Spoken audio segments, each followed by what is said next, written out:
Alright gang, so this is going to be fairly quick because I'm pretty darn hungry and I forgot my bars that usually tied me over. So chapter 13 is called Vector Functions and it's about motion in 3D. So this is 13.1, Vector Functions and Space Curves. So we're just going to be making a connection between the two.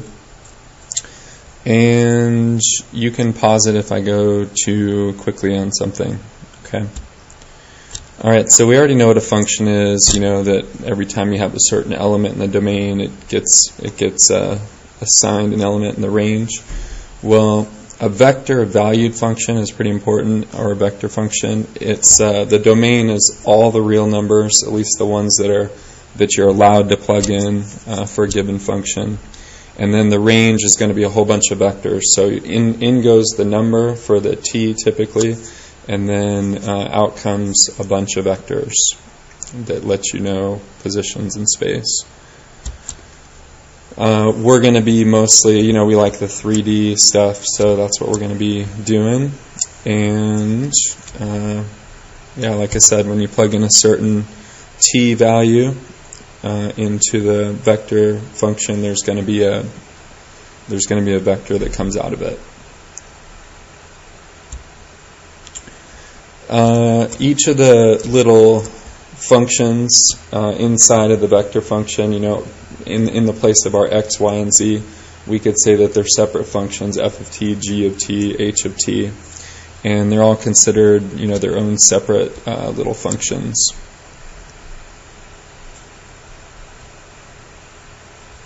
And you can see I have them written here in the IJK form.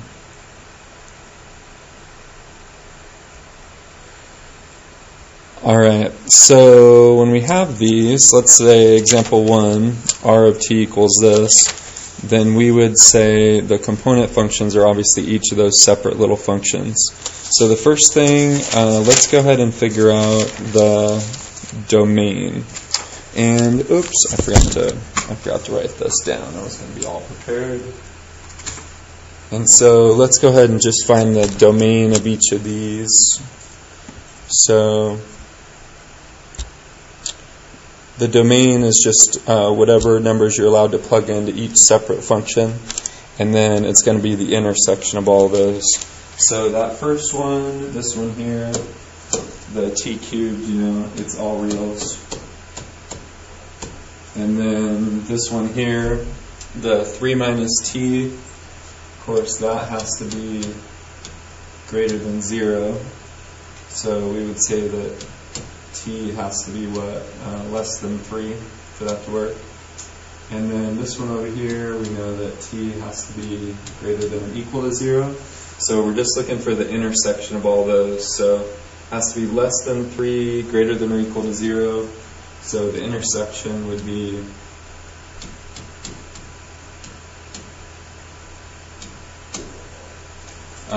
t has to be greater than or equal to 0 and less than 3 at the same time.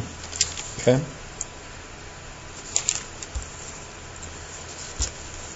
Alright, the limit of a vector is just finding the limit of each of the separate components, and then whatever you get for that, that's the limit of the vector function.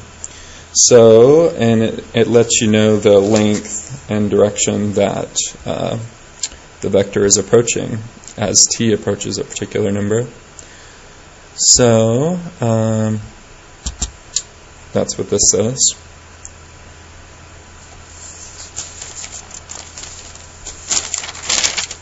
So let's look at an example. So let's say we have r of t equals 1 plus t, comma 2 plus 5t, comma negative 1 plus 6t.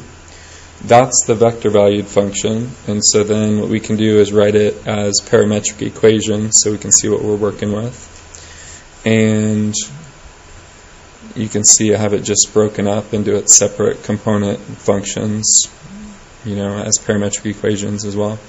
And we could just find the limit of each of the pieces. So if we let t go to 0, then we can see that it would be 1, and then 2, and then negative 1. So that would be the limit of r of t as t approaches 0. And what is this particular curve? This particular space curve is what it would be, just a line, of course, so we recognize that. So it would be starting at 1, 2, -1, and then the direction is given here, and it would be parallel to this particular direction vector, which I have as about 1, 5, 6, is this one here. Okay, and as t approaches 0, that gives us this 1, 2, -1 as well, so we can see that this distance right here is where I'm getting the radical 6. Of course, as we've seen before, just the magnitude of that particular vector. Okay, so it's kind of just some information. That might be like your starting position. If you had a curve that was, moving all around, that might be the beginning time. Alright, let's take a look at another one.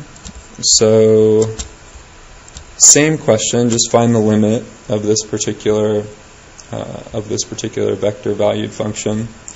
So this is it, and then you just, let's say we're finding the limit as t approaches 0. So then each of the separate pieces, each of the separate components, you'd find the limit as t approaches 0 of each one. And of course this first part is we would get 1. We could just plug in 0 for t, we'd get 1. We could plug in 0 for t here even, and we would get 0.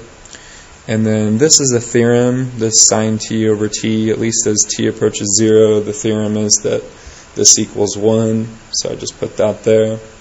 And so we would say that the limit is this here, 1i plus 1k. And that again would give us kind of an initial position, if you will. Only radical 2 from the origin. Radical 2 units.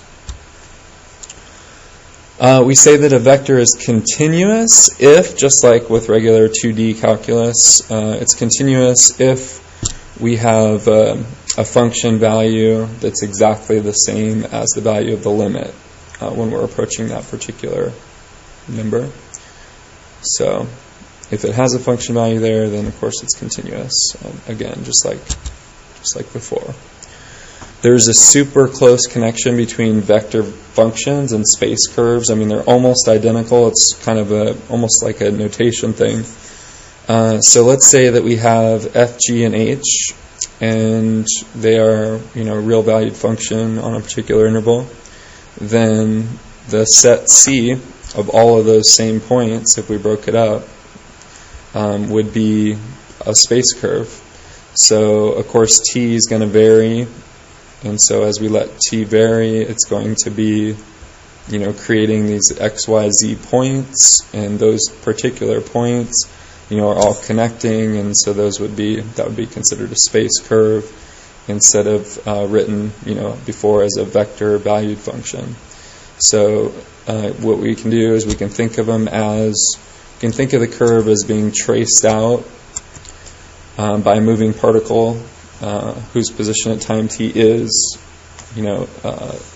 the components of the vector valued function. So if you kept plugging in different t's, then you just keep moving along on that particular space curve, and then each of those particular, spot or t's that you plug in, that would give you obviously the different positions as well, the different position vectors you could figure out.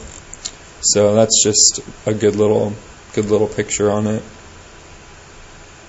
And look at the connection there. So that's the actual point on the curve, the f of t, g of t, h of t, and then when you plug in the t into the vector valued function, we're talking about the exact same spot here. But one just obviously gives you a vector to point to that exact spot, and one is just an actual point on that curve.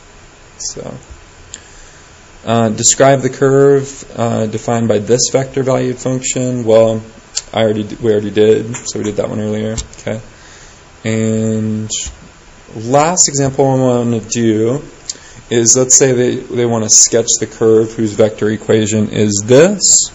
I mean, normally you have to plug in, a whole bunch of t's and just start, kind of plotting points is one way to do it. But this one's kind of special. It'll come up, a lot.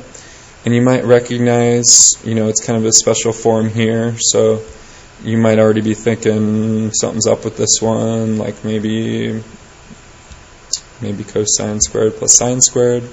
So if you wrote this as parametric equations, then it would look like this. X equals cosine t, y equals sine t, z equals t. And we could square the x and the y, and that would equal 1. And so we could say that the curve has to lie on the circular cylinder. So you guys know probably cosine squared plus sine squared equals 1. And so that's where this thing lies, especially when z equals 0 or t equals 0. So z equals 0, we could definitely see where we're located here. So it looks like this. Since z equals t, as we keep letting the t get bigger, this thing moves around and it creates this curve called a helix. And this has some applications. So, and you know how to get these particular points. We just plug in t in for each of the functions. So for example, plug in t equals 0, and we get cosine 0. Of course, that's 1, and then sine of 0, 0, t 0 there is z 0, so that's our starting point. That's our 1, 0, 0. And then we let maybe t equal pi halves just to get a point that's easy to plot. So cosine pi halves is 0, sine pi halves is 1, and then z would be pi halves. So again, you can see where they got that second point, and then you just would progress and it would make that shape. It's pretty cool. That's kind of what it looked like too, especially if z was positive. It's showing the portion of it that z is positive. And this guy, these guys, I should say, showed that the DNA molecule is 2 of these parallel helixes that are intertwined. So pretty cool. And it's also like a spring. Alright, good enough? Maybe you can do some problems. Alright, good luck.